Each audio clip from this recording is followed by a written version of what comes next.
Welcome to Moments with Marianne. This is your host, Marianne Pestana, and we're here today with special guest Karen-Herrick, who's here to share with us where did they go and are they okay? Karen finished her doctoral major at Union Institute and University. Her thesis, entitled Naming Spiritual Experiences, jump-started this research that she continues to this day. So welcome to the show, Karen-Herrick. Thank you so much for having me. What an honor it is to have you here and to talk about your work. Why don't we start from the beginning? What even got you interested in spiritual psychology? Well, I grew up in an alcoholic family. My father was alcoholic, and we didn't have spirituality there.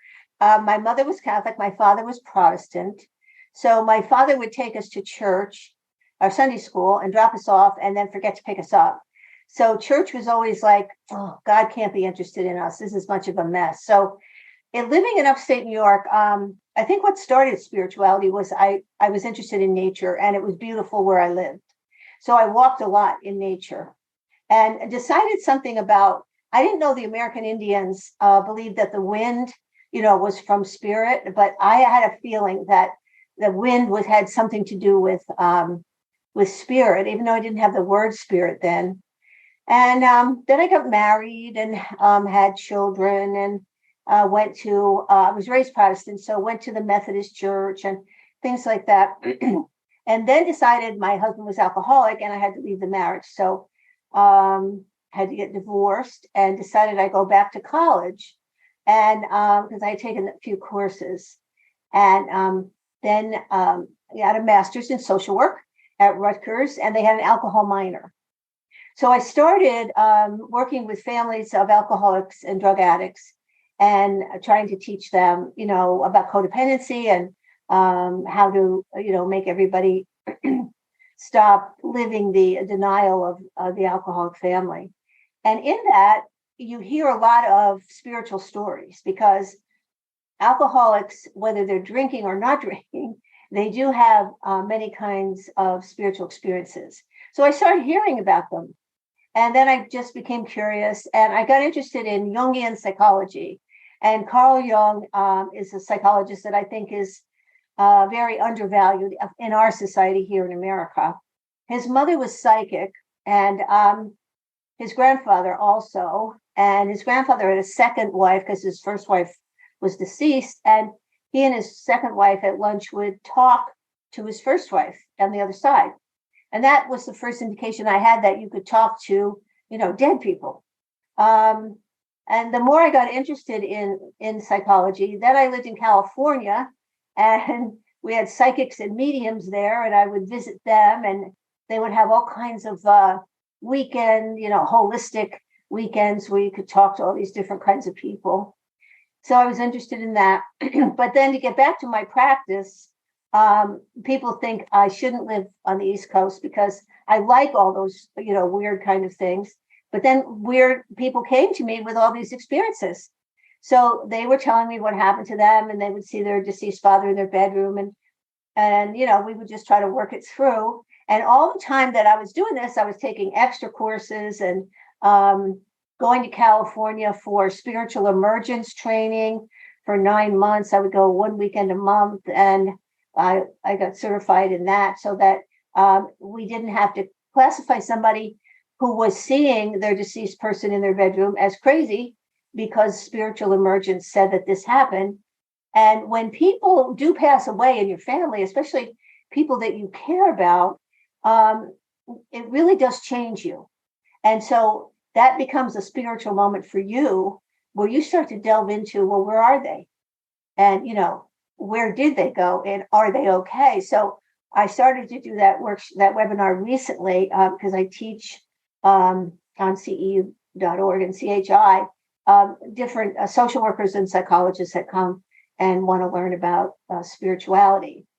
Also, I think it's important to mention, and I mention this to other social workers when I teach them, that my clients coming from alcoholic and drug experiences did have these spiritual experiences. So they were more interested in psychic experiences, I think, than the average client who would be coming to a social worker.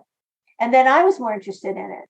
And of course, I believe in past lives. So I think I probably was interested in it, eons ago somewhere. So I hope I answered your question. You sure did. And thank you for taking the time to go through that and explain that with us. It's interesting. I often hear of people who are coming on that threshold of death, that they see their past dog or past loved one that is in the same room with them. You hear about these discussions happening quite often.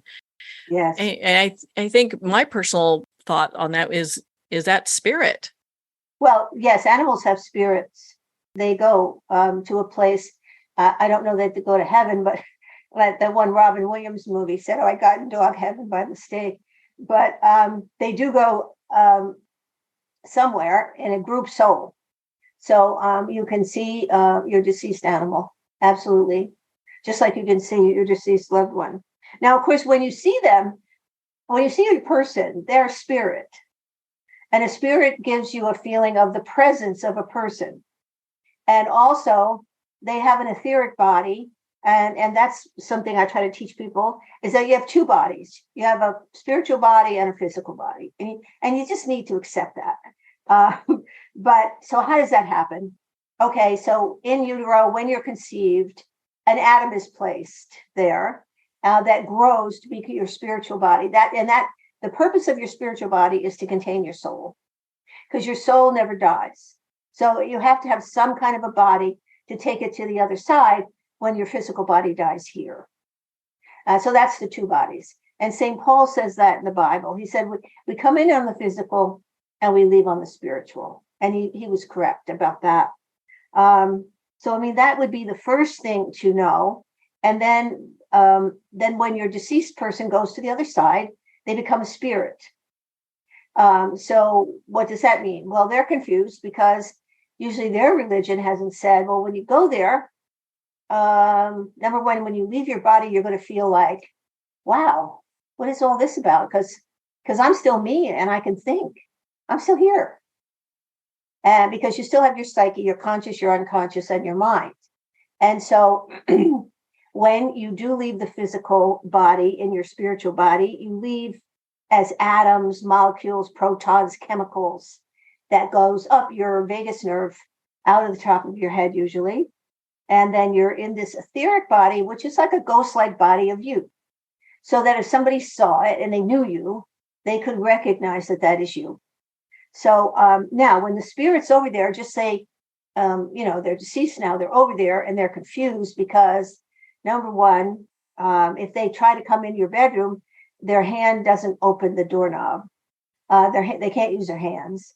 They don't walk. They kind of fly a little bit above the ground.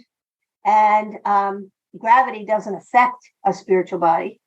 So you can't really stay on the ground. And you're there, but all you can do is just kind of show yourself if you have the ability to do that. Because some people that go to the other side don't have the vibrational level to come back right away and say, here I am, and I'm okay. Some people stay over there, longer and have to, let me see if their vibrations are low because maybe they had a terrible death, and maybe they committed suicide. Maybe they're just, depressed here, so they're depressed there. 5 minutes after you die, you are the same person on the other side as you were here. And so if you have good energy here, you're going to have better energy over there. And if you don't have better energy over there, then there are spiritual guides and angels who will help you develop the energy from the white light that's over there. They all talk about this beautiful light and the flowers, and it's really all nature on the other side. Music, just beautiful. And then their loved ones are waiting for them, and they will help them also acclimate to here you are. You can't do the things you can do on Earth, and the only way you can contact people back on Earth is through thought. So that's how we get to hear from them, is we get thoughts. Now, one of the problems about us here on Earth is we haven't been taught that when somebody passes away, they're going to give you thoughts. And so if you think about your aunt who just passed away, and you get a thought, like maybe music comes on the radio when you're in the car and it's her favorite song. Well, nobody's taught you that that could be her trying to reach you. So one of the things that I'm doing in this, where do they go and are they okay, is to try to teach people what it's like from the spirit aspect, that they want to come back and say, hello, this is where I am now and I'm okay. And please stop crying because it isn't so bad. I left my body and I feel really free. So that's what I'm trying to explain to people, the two bodies and then the two places where we both exist. Now, earlier you touched on the vagus nerve, but how does that compare and work with our spiritual selves? Okay, well, the vagus is the 10th and longest nerve in your body, so your physical body. And it's a bidirectional system, which was discovered in the 1700s. It was called the pneumogastric nerve by Darwin. And what he said is that the stomach triggers the brain and the heart rate goes up. And that's exactly what happens. So one of the ways I learned about the vagus was that would help people with panic and anxiety, because they have these trigger thoughts, or they hear, a car backfire. And if they're a Vietnam vet, then it's post-traumatic stress, and the brain says danger, danger, and their heart rate goes up, and they're afraid they're going to be killed. So all of that is what the vagus nerve does for us, which isn't always a good thing. And so what I teach my clients, or taught them, especially when I was learning first about it, is you have this nerve in your body, and you can help it calm down. But it does trigger your brain from your stomach, and then your heart rate goes up. And so if you have a panic attack in the car, or if you're not breathing properly, you need to just pull over and do the vagus breath, which is you breathe in on count of 4, and then you breathe out longer. So it doesn't matter how much longer, because it's not our normal way of breathing. But, so I can breathe into 4 and then 5, 6, 7, 8, 9, 10, 11, 12 now, because I practice that a lot.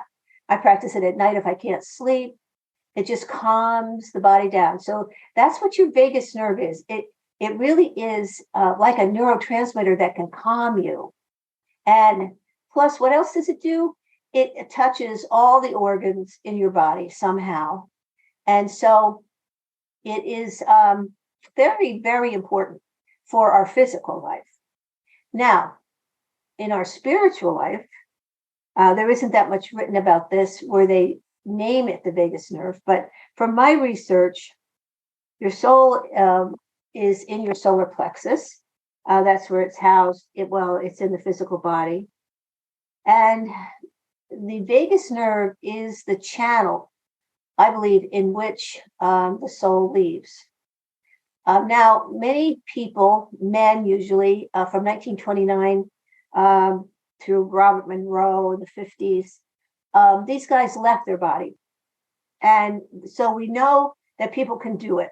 And they didn't leave it to have a spiritual experience, like in a near death, or where people see their loved ones in the light and all that. They just left their body, kind of wandered around in space in there, and came back in. So from what I have read, what happens to this vagus nerve is that when you are ready, or your soul is ready to leave your body, and we can just say upon death now, what will happen is right around your ears, that's where the area is that it just automatically starts this whirring noise. That's what they say. I hear this whirring noise in my ears. And the energy there twists your body. And Robert Monroe explained it in 1977, like a wave comes over my body rhythmically, head to toe. And yes, that's what happens. And then there's vibration. So you have to understand that we all have different vibrational levels. So this etheric body that's made of molecules, protons, atoms, all that stuff, gets ready to come up this vagus nerve and go out the top of your head. So first people hear the whirring sound, and then there's a click. I believe that's where they're leaving the head or the pineal gland, and the vibration is getting stronger and stronger. And so I have written about it like this. The energy in our body with the sum of rotating channels, that's your chakra system, could wind its way up from the sacrum through the vagus in the middle of our sympathetic and parasympathetic sections of the nervous system, as chemicals are being released, pierce the center of one's skull where the medulla oblongata and the pineal gland open the top chakra, that's the click, which would result in leaving one's body, expanding our consciousness with out-of-body experiences near death or when we actually die. So I hope that explains what the vagus nerve does spiritually. It does. Thank you. And thank you for going through that and explaining that. It's interesting. I know you've done so much research in the work that you do and have really dived into just how this all comes together. When you're doing your research, was there anything that really surprised you? Well, what surprised me is that your physical body can change into an etheric body. I mean, that's like, something out of the movies, right? And then you can leave. But it does explain a lot of things, that you were taught as a kid in Sunday school and what the Bible says can happen. Because how do we get there? And I think I always tried to explain people with Jungian psychology what Carl Jung meant about the unconscious. And I felt that my clients got better and tried harder because I would explain the unconscious and the steps in the unconscious. And this is how we're going to get to material, not all of it, but material you've repressed. And it worked. So I thought to myself, somehow I have to explain to them how they get out of this body and get to the other side. So that was the biggest thing, I think. So when we look at our loved ones that pass, how do we know that they're really okay? Well, the best way is if they can come and show themselves to you in your family room or your living room, but they don't all do that. So then we should go to a medium. And that's what William James, the father of American psychology, said. He studied mediumship. He and Carl Jung both studied it. But we don't get taught that in social work school. But he called them mental healers, these mediums. And the reason he and his wife went to a medium was because they lost a toddler, a little boy. And of course, Mrs. James wanted to know where her son was. And at that time in Massachusetts, I guess the story is that some of the maids were going to mediums. And so they gave her some names and she went. And then she found Mrs. Piper, who was William James's favorite medium. She was very, very accurate. And she got William James to go with her. And then he was personally interested in the subject because he had lost a son. And Carl Jung was personally interested because his mother was psychic and his grandfather. So, but this isn't told when you go to college. And I think it should be because they wanted to know from the heart what was happening. And that's a wonderful thing, I think, that happens. It increases your love when you can know that your loved one is still there. So many people are afraid to go to a medium because it's against their religion or they're weird people. And some of them are weird people, like all the rest of us. But so William James said the best way to know about a medium reading is to go. And he was right. And then when you go and they tell you some things, now mediums are usually, the best mediums are up to 85% accurate. But most mediums that I've gone to or psychics, now you go to a psychic if you want to find your keys or where your grandmother hid the money in the attic. And you go to a medium if you want to talk to your grandmother. So there's a little difference there, although sometimes the psychic does the same thing as a medium. So that would be, you'd have to check that out when you call the person, just like you would check out a therapist as to what kind of modality do you use, and where can you help. So that's what I'm trying to do is to get therapists to understand that mediums are kind of like they are. Number one, because they study, just like we study. There's the Arthur Findlay College in England, and they go there. That's the best place, they say. And then they can go to Lilydale, which is a town in near Lake Erie, and they take courses all summer there. You go to Casadega near Disneyland in Florida. You can take classes there. And you can take classes in any spiritualist church. And spiritualism is a religion, like a Protestant religion, which believes that they believe in life after death, and that love is continued when you can keep in contact with your loved one. When we're connecting with mediums, it's really to connect with our loved ones on the other side and get that reassurance that they're okay and they're in places where we would want them to be. Yes. That's why we go. Or I don't send them. I strongly suggest they go. I mean, I had this one gentleman, and I always tell a story. He came down for breakfast, and his wife was, dead on the kitchen floor, which is a big shock. And he had 2 teenage boys to raise, which he had no idea how to do that.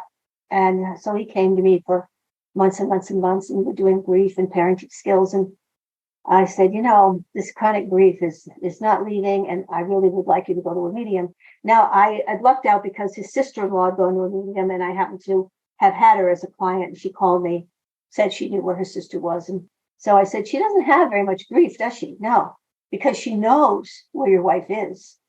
And she's fine with it, and she can talk to her if she wants to, or go to a medium or pray to her, and that makes her happy. So I really would like you to go to a medium, because I think, number one, it would just really help our work move along, because you are stuck in this grief. And a lot of people are stuck in, feeling guilty.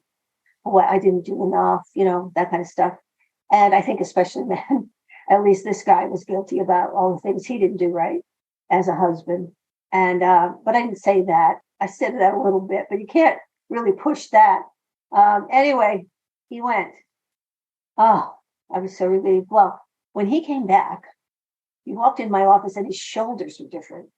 I mean, the guy was so relaxed. And I told him, we can't guarantee your wife's going to come in, but you lost your parents last year. 18 months ago, you lost an aunt and uncle you really loved. I said, so somebody will come in and they'll tell you what's going on. But she came in, and all those other people came too. So, I mean, he really got a great reading. And she told him about her boys and which one he needed to be more concerned about than the other one. And she told him it wasn't his fault. It was a complete heart attack. And so his guilt was, completely gone when he came back. And he said, but I'm not going again. I said, no, I don't want you to go again. One time is enough, as long as you know where she is. Yeah, I do know where she is now. And then one of the things I think they should ask when they're with the medium is ask their loved one, how would you like to communicate with me when I go home? So, because I think people don't ask that. And then when they get home, they think, well, I mean, you can always go back to a medium, but you can also, through dreams, through writing, through intuitive thought, you can, if you really can, meditate and concentrate, you can get thoughts from your deceased loved one too. So you can do it yourself. But our therapy just really moved. And that's really when I decided, I have to start, number one, getting a medium list, finding some mediums in the area that, I trust, and some people I trust. And we did that. And, it's worked out really well, because people grow after that. And the spirituality groups that I ran when I was getting my doctorate, a lot of those people went to mediums. And it was almost like what they would tell me was, after therapy, you still want more. And this is more, because you're getting the spiritual aspect of your life. Of course, they were all, past probably 40 and 50 too. So they were really interested in that part of where do we go, and where am I going to go, so they want to learn it. Do you find it helps a lot of therapists understand in a more profound way of how grief really works in many ways? Yes, I do. Except what I'm finding too is, God bless all of us, because we're so rational sometimes. And so it's like learning another language to learn about mediums. Because I remember, like, a couple of weeks ago, I got a question of, well, how often during a month would they come back?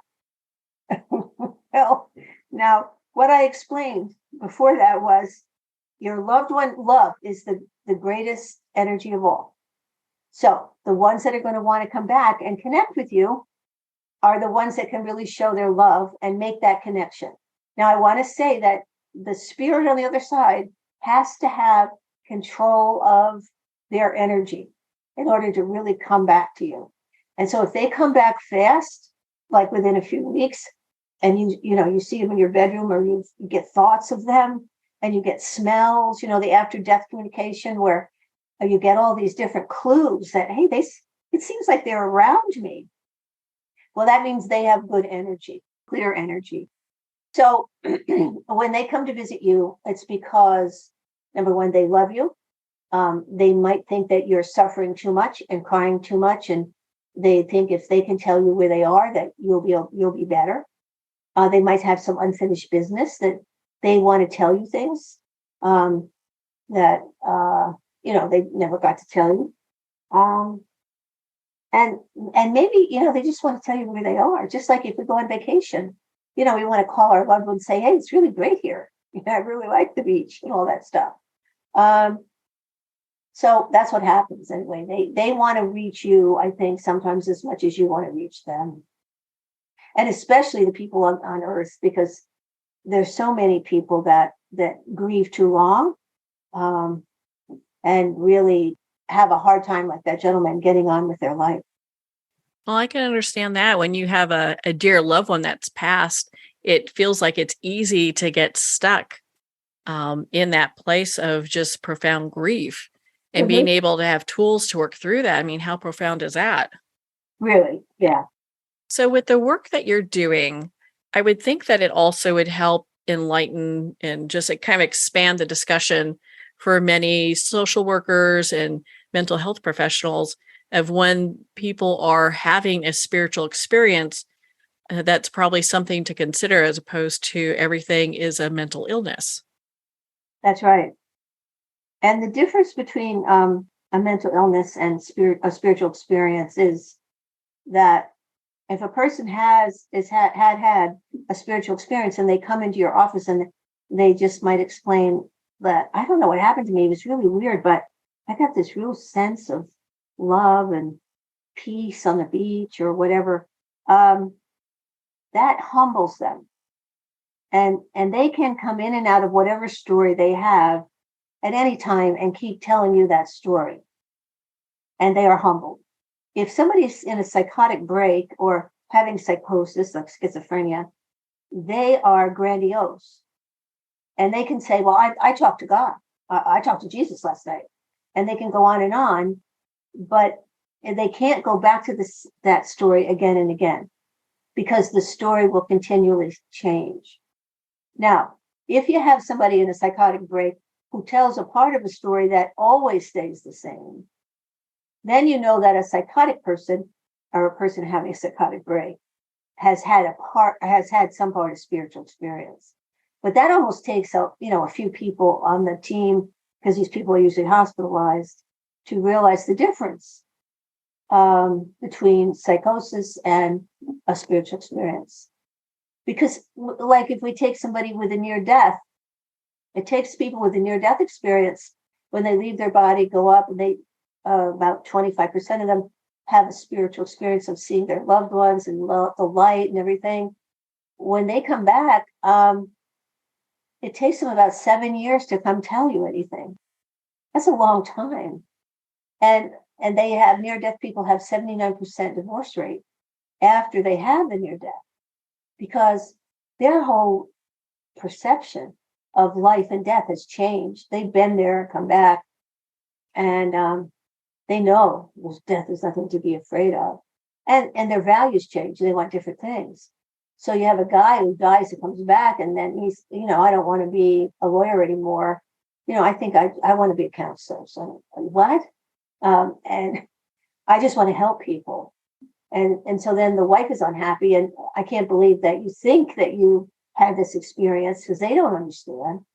So a lot of family members, need to be educated also, so that this 79% divorce rate can go down. But the values completely change when you've had a spiritual experience. You just want different things. And mostly what you want is to have better relationships in life. And they don't know how they're going to get them necessarily, but they want better relationships. It seems we're in this great time in history where there are so many people that are having near-death experiences, out-of-body experiences, and spiritual experiences, that the discussion for this has really elevated. Absolutely. And I know that you know about this, but a lot of people don't know that the Bigelow Institute of Consciousness Studies in Las Vegas had started a research project in 2021 where they asked for researchers to give evidence for life after death and proof that would satisfy a court of law. And somebody sent me a New York Times article about it. And Karen, this sounds like something you would like. So I applied. There's 1,300 people that applied for the application. And then, like, that was in January, February. And in November 1st, August 20th, you had to write a 25,000-word essay if you wanted to, give them your opinion of what was proof of life after death. And then they announced 29 winners on November 1st. And the first prize gentleman was Jeffrey Mishlove, and he had had a PBS show where he interviewed a lot of people about quantum physics and different types of spirituality. And he received $500,000 for the first prize because every reference practically in his paper was a video. So that was the best paper I'd ever read. And but they gave $1 million to $2 million in this juried essay contest to winners of the 29 papers. And I really commend Mr. Bigelow for doing that because I hope that it's really going to add to a lot of people understanding that these things do happen. And that's the feedback I've gotten in the webinars I've given, that this is real. If a billionaire is willing to pay money, number one, and then people are writing and they keep explaining how a near-death happens over and over, the same pattern. It really is natural because it is what happens when you die, the near-death. And then those people that have near-death, when they come back, they're so happy. If you go to a near-death conference of near-deathers, they're the happiest people around because Freud was right. People are afraid of death. And maybe that's why it's so difficult for them to get, on the bandwagon here with out of body and near death. And maybe they're just afraid to even look at it sometimes, I can understand that. I have a few friends that don't even like talking about the subject of death. Yes.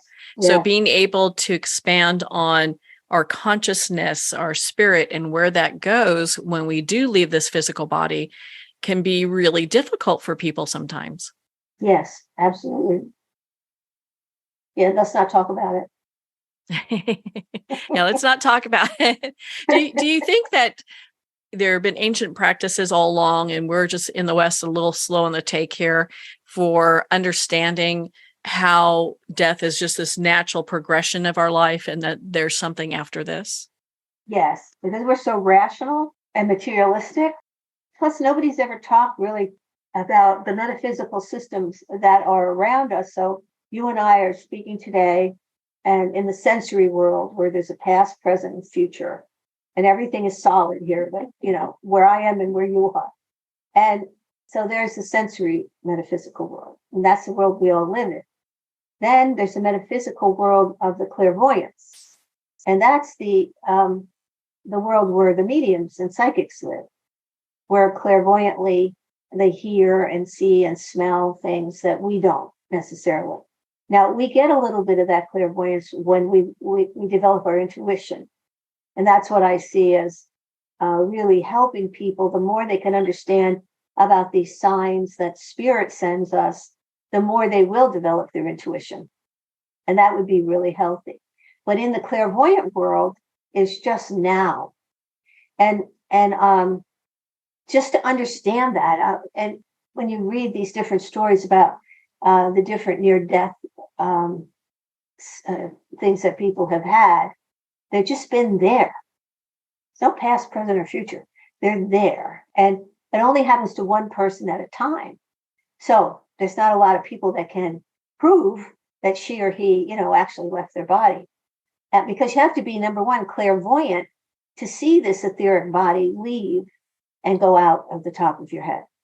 So I don't know how many people are having a near death or out of body that are clairvoyant, not very many. And there's no clairvoyant people standing around.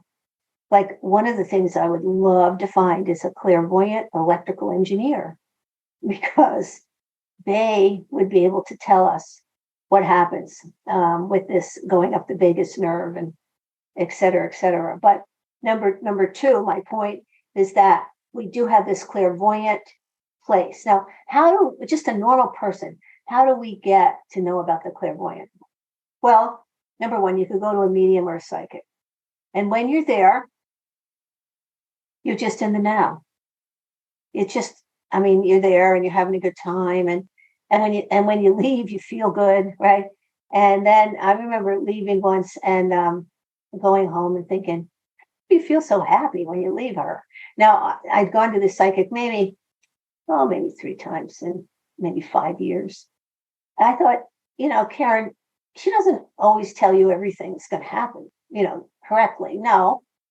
But so how come you're so happy? I don't know. But, it's just what I do. I don't smoke or drink that much, so I don't smoke at all. So this is what I do. I go to psychics or mediums. And but then I learned about this clairvoyant place called Now. And so you have your astrology chart read. You go for I Ching reading. You have tarot cards. All those things that you do that people say, don't do those things. They put you in the now. Now, I'm sure I've gone in the now gardening or seeing a grandchild, or, there's lots of times that we're just there. But that is a special metaphysical place. Then there's a third place where miracles happen and where people are transformed. And one of the, that's a metaphysical system. I forget right now what that's called. But doctors have said, one research paper I read, 55% of doctors have seen miracles. So miracles happen and people get better with no intervention, and we don't know why. So those are the 3 metaphysical systems that are constantly flowing around us. And I think if people could learn those 3 systems, that you have 2 bodies, and that the vagus helps you on Earth, and also is a bidirectional system, when you leave your body. If they could just get that, maybe then we could start, to really talk about some things and not have so many people blank out or, just resist completely. Yeah, have them get into this fearful space. Yes. When it's a part, death is a part of living. It's a process that we all go through. And that all of these things surrounding death and talking to your loved ones, and it's all a mystery. As much as I can explain to you, there's still mystery about so much of it, and I don't think people are comfortable with that. I believe that there's a God because I had a spiritual experience where I felt God, and so I know there's a God. So that mystery, I just know it. Now, I think a lot of people, especially the people that come to a therapist, yes, they go to church and they pray, but I don't know how much they really believe that there's a plan. And so when I start to get nervous about things, I think, wait a minute, you're not in charge anyway. So, what can you do right now? And one of the things you won't do is to panic or have anxiety about it, because you're not in control. And I can do that now and know I don't have to be in control. But I think a lot of people with the egos that people have in a materialistic society, they feel like they have to be in control. And they don't like a mystery part. Well, it's a mystery part and a part that we'll never be in control of, because we don't know when it's going to happen. And, it could be peaceful in our sleep or in other ways, Yes, right. So when you do, I know you've got these amazing courses that you do. that really help people to understand how spirituality isn't a really foreign thing. It really is part of our psychology. What is one of the things that you teach in your courses that you really think people maybe just don't know? Well, that they don't know that two very famous psychologists that are taught in universities around the world, William James and Carl Jung, believed in spirituality and believed in a consciousness around us at all times. And I don't know that Jung would have called it, well, yeah, Jung probably would have called it God. It doesn't have to be God because some people don't believe in God. So you just believe in this universal energy of nature, that nature happens over and over again. It has a pattern. And that is what happens to us spiritually. There's a pattern for our lives. And I believe that, as Jung did, that when you are born, you have a soul purpose for coming here. And so he said that our job was to discover our soul purpose. And so, first of all, though, I think what you find out in life is what you don't want. And you find out the mistakes that you made that you shouldn't have made. And now you've got to get out of this mess. But guess what? That develops your soul. So number 3 or 4 would be knowing you have a soul and that it has a purpose. And then I believe that spiritual experiences that people have are really made from their soul. So if you take mine, I had a breath come through me that took me 2 years to figure out it was the Holy Spirit. But so my father was Protestant, my mother was Catholic. So really, I got a spiritual experience that would fit both of those because I just felt the Holy Spirit. So I didn't have any conflict with that. Not that I would have had religiously anyway, because, I kind of, I've been baptized both Protestant and both Catholic at different times and decided I'm just spiritual. That's what I really feel more comfortable being and trying to live the golden rule. But I think everybody really probably has the ability to have a spiritual experience. And the one you're going to have is the one that fits your soul purpose. Okay. Well, now you talked about soul purpose. So how do we know what our soul purpose is? Oh, yeah. Well, it takes a long time to figure it out. And I think one of the things that helped me is that I have my astrology chart read every year. She tells me you have 12 houses in astrology. They stand for all different things that you can imagine, just 12 different areas of your life. And she'll tell me, money will be hard here, or you're going to have a fight with a woman here, or blah, blah, blah. Just different things. And it's not all specific things like that because she talks a lot about astrology. And I write it all down. And probably the only thing I know is I don't like Saturn return. And anybody that knows astrology will laugh at that because nobody wants a Saturn return because that means you're going to have trouble of some kind. But that helps me. Also, what helped me was when I got divorced and I went to the women's center at local college and I said, I'm going to get divorced and because my husband's an alcoholic, he doesn't want any help. And I don't know if I should just go to work because I was a secretary or should I go back to college? So they put me in this room with all these pictures of women, big conference room. And I sat there and they gave me this file and it had like an inch worth of papers in the file. And so the first question was, if you had all the time and all the money in the world, what would you do? So I put, go to college. And then I spent 45 minutes answering all those other questions. And then it said, the last thing said, go to question number 1 and do it anyway. So that gave me permission to go to college. I had no idea how I was going to do that, but I said, okay, all right. Now, maybe, that sounds gullible or I was too innocent, but I was, at my wit's end. I got 3 girls here. What am I going to do? And blah, blah, blah. And so that was some direction. And astrology has given me direction. Prayer, meditation gives you direction. Learning to live calmer, because the soul words, are love and empathy and all those lovely things that we idealize, but we don't necessarily live. And so you start living like that, more so. But you get direction in your life from, like I said before, from the things that you found out you didn't want to do. And I think I was supposed to be a therapist. So I got an AA degree, I got a bachelor's degree, I got a master's degree. And then eventually, after my spiritual experience, I thought, these people are coming to me with all these experiences. I had one. There's got to be a lot of people out there that had them. So I'm going to study them. So I decided to get a PhD. And so then you have to investigate how you're going to do that. Stay in New Jersey because you have a private practice. And so I went to an educational consultant. I went to Union Institute in Cincinnati. I could have moved to San Francisco. There was one college there that would have given me what I wanted, but I couldn't leave my practice because that's how I was going to pay for this PhD. And so then they said, they give you 5 PhDs and you can pick as many PhDs as you want. So I asked Raymond Moody and he said yes. And so I had him as a consultant, and it was wonderful because I read everything he ever wrote. And what I learned from him too was predegression. And that's the purpose of the paranormal.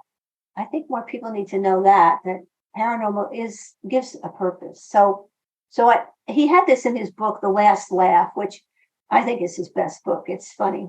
And it's the only one the publisher didn't change. So anyway, in Last Laugh, he talks about predegression, where information comes up from the paranormal at times when you need it, and usually has something to do with mental illness. And I'm not describing it very well. It was written in more technical terms. And so I asked Raymond, what is this predegression thing? And he gave me a nice educational answer, which didn't satisfy me.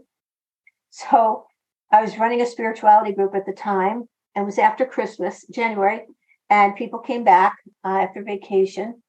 And there was this one woman that she was born on Wednesday. Our family had said Wednesday's child was full of woe, and she had grown up with that, and she was very depressed.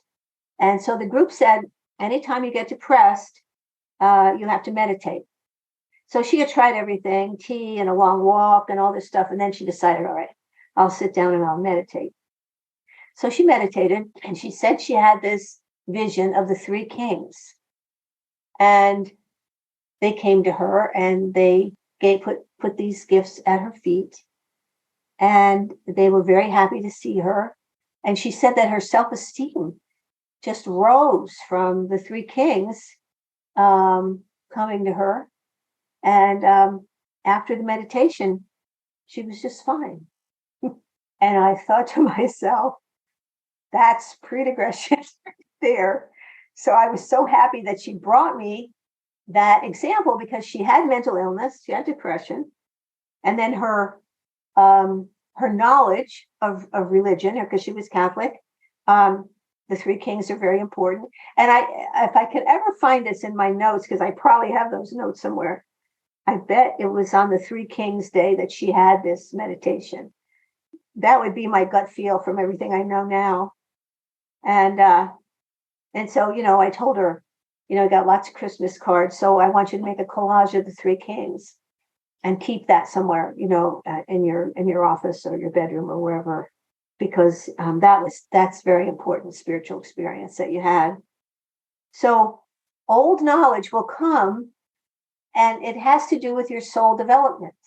And these things, we don't get a sign that says soul development happens on Wednesday. It just comes up, and then you need to know, oh, this is really important. And you will know that, because like she felt that. And I felt like there was a God, and that I was connected to all these people at the conference who I had thought were kind of weird when I started with them. And I knew we were all connected to everybody on earth. So I knew. And so, after I studied for a couple of years and knew Bill Wilson of AA, he had a breath come through him. And once I read that, and it was not of air, but of spirit, I thought, yeah, that's what happened.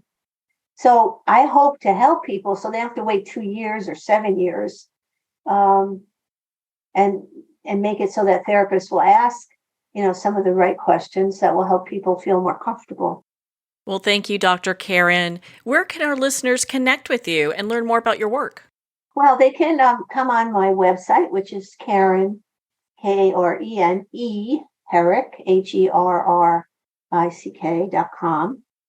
And I don't mind answering emails at all. So that's Karen at karen-herrick.com is my email address. That would be the two best ways. Well, Karen, thank you so much for taking the time to be on the show with us here today. Well, thank you so much for having me. Well, thank you, Karen. It has been such an honor to spend this time with you and to talk about your new book, Where Did They Go and Are They Okay?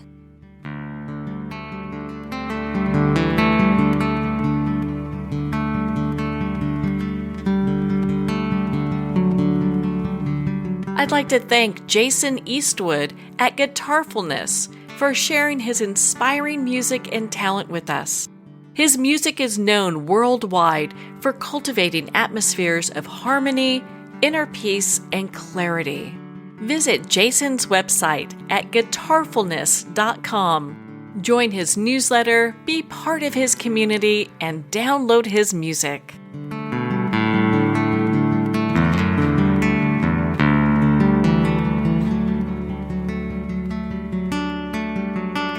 Well, we're at the end of our time today. I'd like to thank everyone for tuning in. You've been listening to Moments with Marianne, where we make every moment count.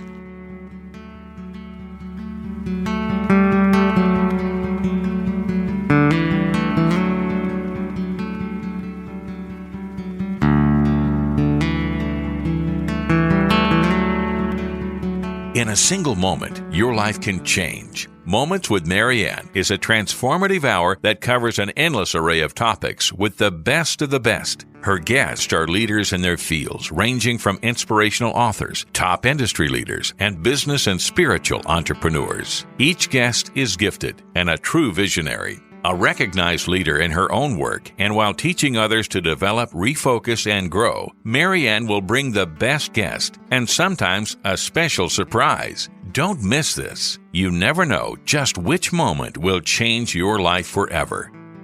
Make sure to tune in and visit momentswithmarianne.com for more information.